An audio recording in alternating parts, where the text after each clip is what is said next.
Hey everybody, Eddie for Kahler. This time, I'm going to show you guys how to install something that at the filming of this video, we don't actually make. A 2200 no route fixed bridge. We'll be putting that on this Les Paul today. So if we look down here, we've got your typical Tune-O-Matic setup with a tailpiece and a bridge. The first thing we have to do here is just get the strings off, and we're going to polish these nut slots because almost certainly they're not slick enough because of the angles of these two strings.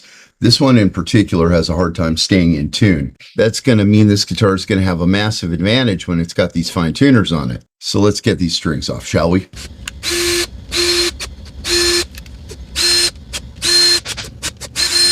Down here with this tailpiece, this thing can wiggle all around. That will contribute to tuning instability. Now we have a solution for this. Check it out. This is the Kahler locking stud for the tailpiece. You put this thing on and it won't move at all.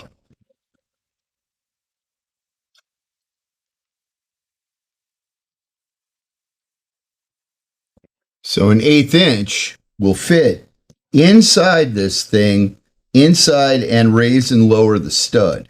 You need a 9/64 to actually tighten down this cap.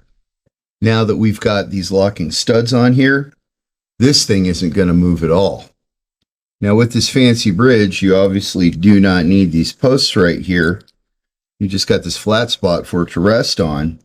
Now, while some people will leave these things out and just let this part rest right here, we do make a little platform that'll just thread right in. This part is super important. This is where binding happens. Binding is the enemy of tuning stability. So we just want to make sure that it's nice and smooth. This Mitchell's abrasive cord works really good. Once again, not sponsored content or anything like that. This is just what I use. I think it's great.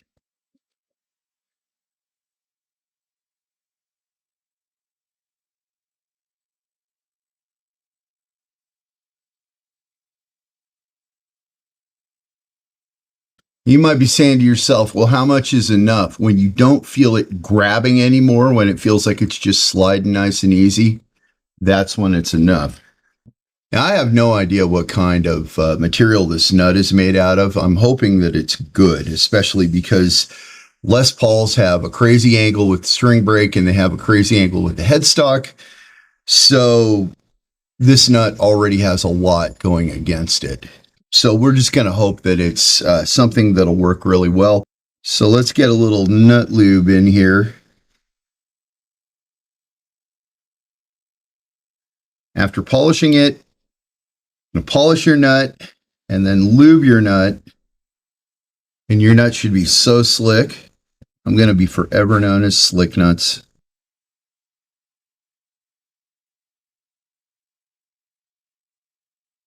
Another thing that we want to do, so we're not neglecting anything, we're going to get the most out of this setup, is to actually take the truss rod nut off.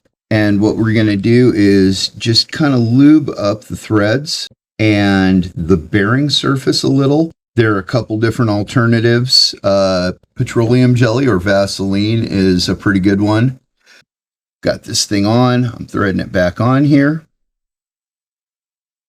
And you can see that I got that glop of beeswax coming out the end there. That's good. I like that. That means that it's plenty lubed up on those threads there. Even got a little bit of funk right there that I'm going to have to clean off. We're going to leave this cover off while I set this thing up. And I'm going to put a little bit of extra tension, a little more than I think needs to be on here. When I adjust the truss rod, I would rather relax it than try to force it into what I want. I want it to be past what I want it to be so that I can relax it back and then just give it a little bump forward so that it doesn't continue to loosen mechanically. See right there how high that is? That's the goal. We've also got these little grub screws here in the back, and what those do is guide the bridge further back by pressing against the tailpiece studs. Now I'm going to kind of get this thing started kind of far back, because you never know where they actually put this thing. The whole Gibson deal has kind of migrated over the years, and there's no real rhyme or reason to it that I can figure out. So we're just going to set this thing down here, put these on.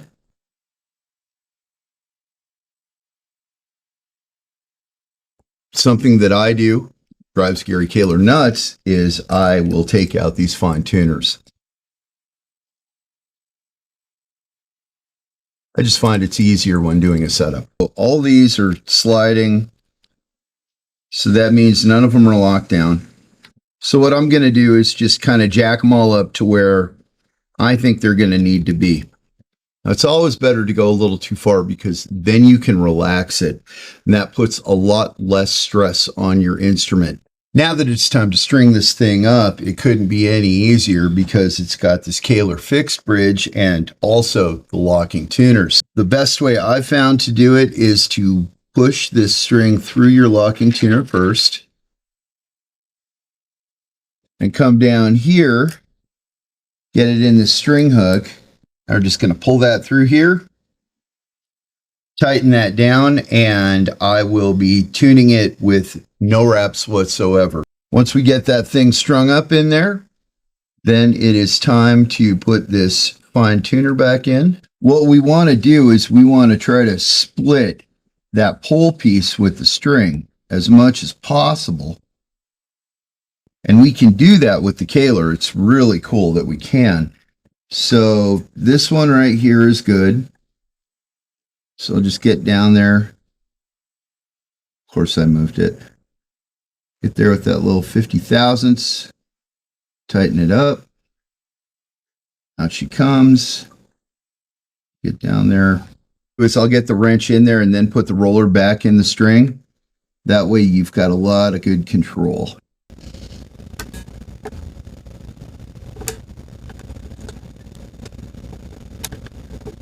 Okay, there we have it. Now we're going to make sure that the neck is the way that we like it and that our string height is the way that we like it. Then we will set the intonation. Now, first things first, it has to be in tune.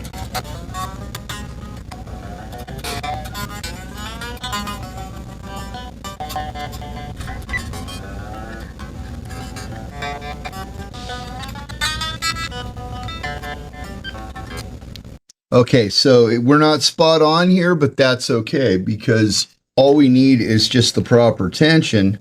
My big thing is, can I rock it back and forth? I cannot. Can I push the center up? I cannot. So this is a nice straight neck. That's what I like. It's not necessarily what everybody likes, but it's what I like. So we're going to go with this. I like it to be right at 0.07. And yeah, we're up there a ways.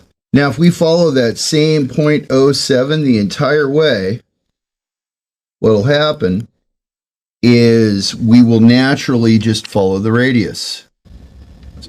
Yep.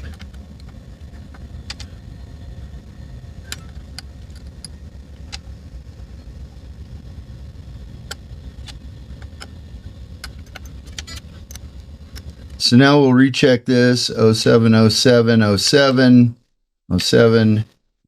Pretty close. Yep. Okay, great.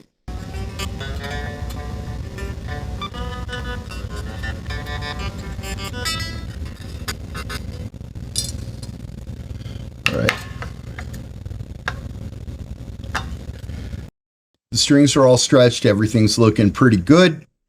And now it's time to tune the thing up and see about intonating. The G string is typically the one that needs to go back the furthest, and that's back as far as it'll go. We still have a little bit of travel here with what we can do with these studs. So everything is going to depend on if this G is sharp or not. All right. So there we go. That's a G. Now let's see what it says at the 12th. Crap. It's sharp. What that means is that we have to move this entire bridge back. Moving the entire bridge back is really not that big of a deal because Gary Kahler was smart enough to put these little grub screws in here. One thing that I do have to do is make sure that these lockers are loose enough to where the bridge can move, but tight enough to where it won't let the thing lift up. And I'm just going to move this really far back. That's about maxed right there. So we'll see if that works.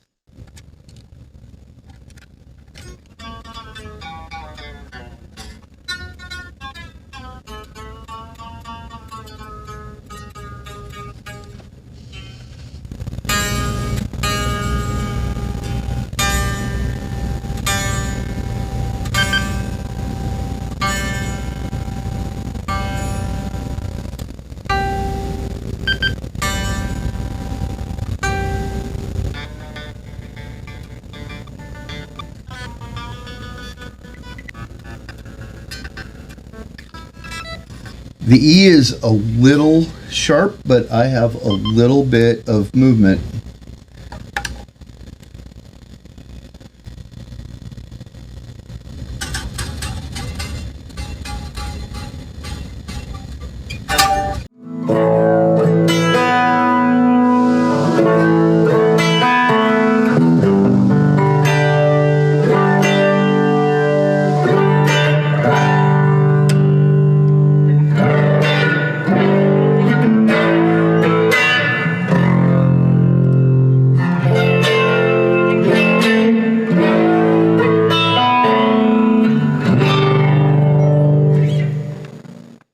Sounds good, plays good, it's in tune, the intonation is great, the neck is good, the truss rod is good, everything's good. Got to remember to put that truss rod cover back on. I forget them all the time.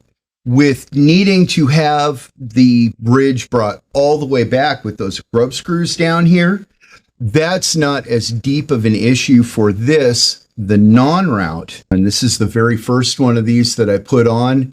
And I very, very incorrectly assumed to just lay the little cardboard trace out thing over here and it'd be fine. My bad. The route is a little bit too far forward, and that's why I have it covered up with a piece of black tape that eventually I'll fix with like pickguard material or something like that. So you definitely want to check where your intonation should be before you route. And the beautiful thing about the fixed bridge is that if you get to a point where you want, you can just get a cam, put it in here. Now it's a whammy bar and you already know where it's set up, so you know exactly where to route. At the time of shooting this video, we only have a handful of these fixed 2200s available, but we're thinking about making more. So maybe by the time you see this, they're in full production. Or maybe we're just taking pre-orders. Check the website though, because as soon as we start taking pre-orders on this thing, it'll say so there. Until next time, this has been Eddie for Kahler, helping you get the most out of your guitar.